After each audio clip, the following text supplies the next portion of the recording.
Sir, ಇಲ್ಲಿ ಬಟ್ಕೆಗುಡ್ಲಲ್ಲಿ ಎಷ್ಟು ಮನೆಗಳಿವೆ? ಬಟ್ಕೆಗೂಡಲ್ಲಿ ಒಟ್ಟು ಒಂದು 570 ಮನೆ ಇದೆ ಟೋಟಲ್. 570 ಮನೆ.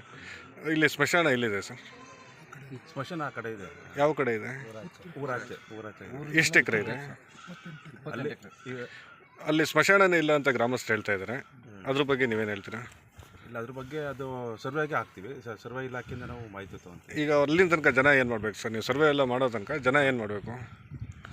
ಅದು ಸೂಕ್ತ ವ್ಯವಸ್ಥೆ ಮಾಡಬೇಕು. ಆಯಿತು, ಈಗ ಸರ್ವೆ ಇಲಾಖೆಗೆ ಹಾಕ್ಬಿಟ್ಟು ಅದು ಅವ್ರು ಅರ್ಜಿ ನಿಮಗೆ ಕೊಟ್ಟಿದ್ರಾ ಸ್ಮಶಾನದ ಜಾಗ ಬಿಡಿಸ್ಕೊಡ್ರಿ ಅಂತ? ನಿಮಗೆ ತಹಶೀಲ್ ಕೊಟ್ಟು ನಮಗೆ ಇಲ್ಲಿ ಪಂಚಾಯತಿಗೆ ಇಲ್ಲ. ನಿಮಗೆ ಯಾರು ತಾಲೂಕು ಆಡಳಿತದಿಂದ ಯಾರು ಇಂಟಿಮೇಷನ್ ಕೊಟ್ಟಿಲ್ಲ? ನಮಗೆ ಬಂದಿಲ್ಲ. ಬರೆದ್ಬಿಟ್ಟು ಅದ್ರ ಬಗ್ಗೆ ನಾವು ಒಂದು ಸೂಕ್ತ ಇದು ಕ್ರಮ ತೊಗೊತೀವಿ. ಯಾವಾಗ ಎಷ್ಟು ದಿನದಲ್ಲಿ ಮಾಡಿಕೊಡ್ತೀರಾ ಸರ್ ಕೆಲಸನ? ಕರೆಸ್ಪಾಂಡೆನ್ಸ್ ಆದಷ್ಟು ತುರ್ತು ಮಾಡಿಸ್ಕೊಡ್ತೀವಿ. ಅದನ್ನು ಬೇಗ ಮಾಡಿಸ್ಕೊಡ್ತೀವಿ. ಆಯಿತು, ಈಗ ಬೇಗ ಮಾಡಿಸ್ಕೊಡ್ತೀವಿ. ಸರಿ ಸರ್. ಸರ್ ನಮಸ್ಕಾರ.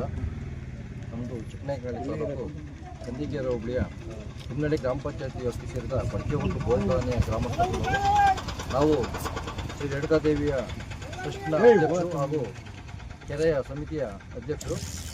ನಮಗೆ ಈ ಹಿಂದೆ ಸುಮಾರು 2-3 ವರ್ಷಗಳ ಹಿಂದೆ ನಮಗೆ ಸ್ಮಶಾನದ ಒಂದು ಅನಾನುಕೂಲ ಆಗಿತ್ತು. ಆಗ ಅಧಿಕಾರಿಗಳು ತಹಶೀಲ್ದಾರ್ಗೂ ಮತ್ತು ನಮ್ಮ ಸಚಿವರಿಗೂ ನಾವು ಒಂದು ಅರ್ಜಿ ಕೊಟ್ಟಿದ್ವಿ. ಆಗ ಒಂದೊಂದ್ಸರಿ ಸ್ಪಾಟ್ಗೆ ಎಲ್ಲ ಬಂದು ನೋಡೋರು, ಆದರೂ ಇನ್ನೂ ಏನೂ ಪ್ರಯೋಜನ ಆಗಿಲ್ಲ. ದಯವಿಟ್ಟು SC ಜನಾಂಗ ನಾವು ಇಲ್ಲಿ ಜಾಸ್ತಿ ಒಂದು 200-300 ಮನೆ SC ಜನಾಂಗ ಬರ್ತೀವಿ. ಆದ್ದರಿಂದ ದಯವಿಟ್ಟು ನಮ್ಮ ತಾಲೂಕು ದಂಡಾಧಿಕಾರಿಗಳಾಗಲಿ, ನಮ್ಮ ಶಾಸಕರಾಗಲಿ, ನಮ್ಮ ಮುಂದಿನ ಇವರು ಶಿರಾಕ್ಷೇತ್ರದ ನಮ್ಮ ಸಚಿವರಾಗಲಿ, TB ಜಯಚಂದ್ರರಾಗಲಿ ನಮಗೆ ಈ ಸ್ಮಶಾನಕ್ಕಾಗಿ ಸ್ವಲ್ಪ ಜಾಗ ವ್ಯವಸ್ಥೆ ಒಂದು ಜಾಸ್ತಿ ಬೇಡ. ನಮಗೆ ಮಿನಿಮಮ್ಮು 28 ಎಕರೆ ಇದೆ ಸ್ಮಶಾನ. ಆದರೆ ನಮಗೊಂದು 4-5 ಎಕರೆ ಬಿಡಿಸ್ಕೊಡ್ಬೇಕಂತ ತಮ್ಮಲ್ಲಿ ಕಡೆಯಿಂದ ಪ್ರಾರ್ಥಿಸ್ಕೊತಾ ಇದ್ವಿ. ದಯವಿಟ್ಟು ಇದೊಂದು ವ್ಯವಸ್ಥೆ ಮಾಡ್ಕೊಡ್ಬೇಕು ತಮ್ಮಲ್ಲಿ ಕೇಳ್ಕೊತೀವಿ. ಅದೇ ರೀತಿ ನಮ್ಮ ಈ ರೋಡಿನ ಸೈಡು ಚರಂಡಿ ವ್ಯವಸ್ಥೆನೂ ಸ್ವಲ್ಪ ಅನಾನುಕೂಲ ಆಗಿದೆ. ನಮ್ಮ PDO ಸಾಹೇಬರು ಅದನ್ನೂ ಒಂದು ಸ್ವಲ್ಪ ಅನಾನುಕೂಲ ಆಗಿದೆ, ಅದನ್ನು ವ್ಯವಸ್ಥೆ ಮಾಡ್ಕೊಡ್ಬೇಕಂತ ತಮ್ಮಲ್ಲಿ ಕೇಳ್ಕೊತಾ ಇದ್ವಿ. ದಯವಿಟ್ಟು ಇಷ್ಟು ಅನುಕೂಲ ಆಗಿರೋದ್ರಿಂದ ಅನುಕೂಲ ಮಾಡಿಕೊಡ್ಬೇಕಾಗಿ ತಮ್ಮಲ್ಲಿ ಎಲ್ಲ ಅಧಿಕಾರಿಗಳಿಗೂ ನಾನು ಕೇಳ್ಕೊಳ್ತಾ 2 ಮಾತನ್ನು ಮುಗಿಸ್ತೇನೆ.